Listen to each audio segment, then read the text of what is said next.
So in section 1.4, we're going to talk about properties of matrix arithmetic and come up with the notion of essentially how to divide, so multiplying by a reciprocal, essentially. It's called the inverse matrix. But to start with, let's look at the properties of some matrix arithmetic, at least the initial properties. We'll keep running into more as we go here. I'm not going to write them all down. I got them just pulled up the section of the book here that has them. This is page 38 in your textbook. Some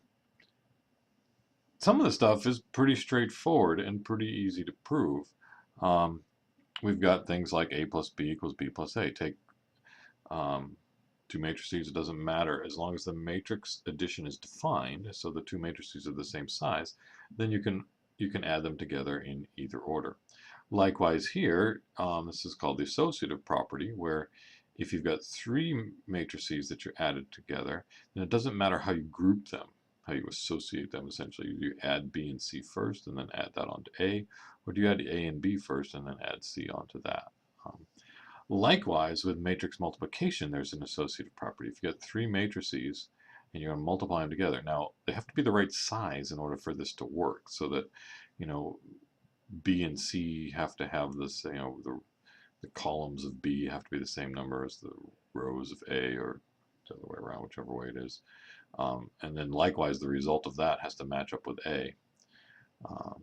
Well, if this is defined, it turns out that this is defined and they're equal to each other. Okay, not immediately obvious. We may have to prove that.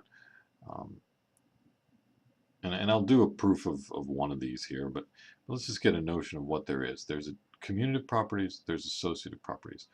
Notice that there is not a commutative property for multiplication. We'll come back to that in a moment. Here's a distributive property. A times B plus C is the same as A times B plus A times C. Likewise, on the other side, B plus C times A is equal to this.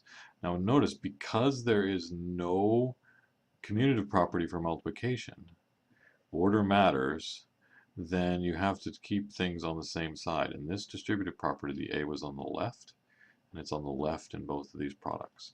In this one, it's on the right, and so it's on the right in both of those products. Now, these I think are not necessary because they're consequences of things that come from above or below. But anyway, it distributes over subtraction as well as addition. Now, this is a little different here. Little lowercase a here is a number.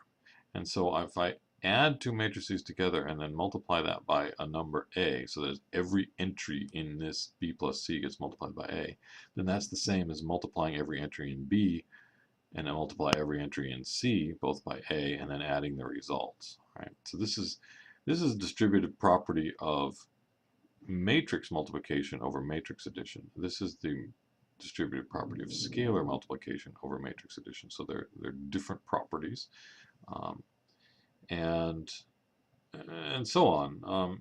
Here is even yet another distributive property. Here is scalar multiplication of a matrix over scalar addition. So you're adding two real numbers together here and multiplying the result by that matrix. Here, you're multiplying A by the matrix, you're multiplying B by the matrix, and then adding the results together. Okay. Here's another associative property where you have a matrix times a real number, and then you multiply that result times a real number, or you could multiply the two real numbers together first and then multiply that times the matrix.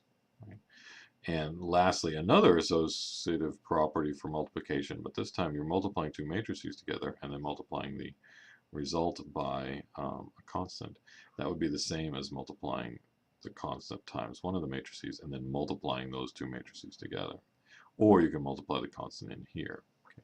So these are all different properties of matrix multiplication, matrix addition, and scalar multiplication times a real number times a matrix. Let's prove one of these. So I'm going to slide over to here and say, let's prove one of these. Which one do we want to prove? Well, the book proves D, so I'll try something else. How about I'll do H. All right. So what I'm going to do is I need to show that the matrix on the left-hand side equals the matrix on the right-hand side. So remember now that I'm going to, matrix B is going to be represented this way. So the entries in B are all Bij's. And likewise, matrix C is lowercase cij.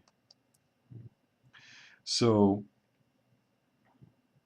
what I'm going to do is I'm going to look at what I get on the left-hand side.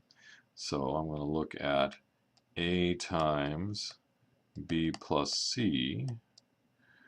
Well, this is going to be A times the matrix. Now, what does it look like inside the matrix B plus C? Well, each entry in B plus C is all the stuff in B.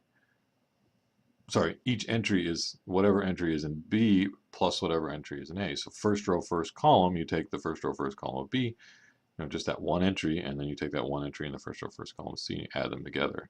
So the entries in B plus C look like a matrix where they are, whoops, not that, they're Bij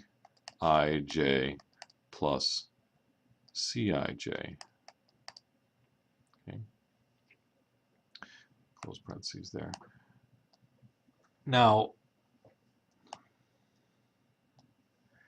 this then is equal to, now this is now a real number being multiplied by this matrix. And the way you do that is in every position you multiply the a in. So it kind of looks like I'm just distributing this in here, but I'm doing more than that because this is now a matrix where my entries are actually let's be a little more careful here, A times Bij plus Cij. So each element of this matrix is being multiplied by A. Now in each element I have a real number times a sum of real numbers. So that's just A times Bij plus A times Cij.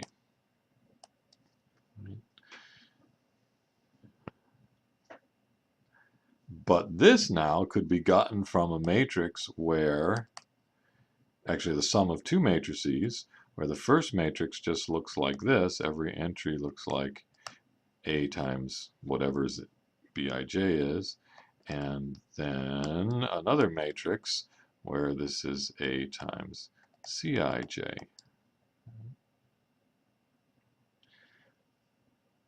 But now I say, but wait, this is just a matrix where every element has an A in it. So take that A out in front of the whole matrix.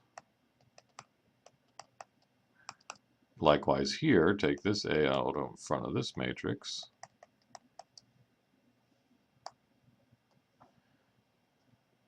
And this is just matrix B, that's just matrix C. So this is, whoops, lowercase.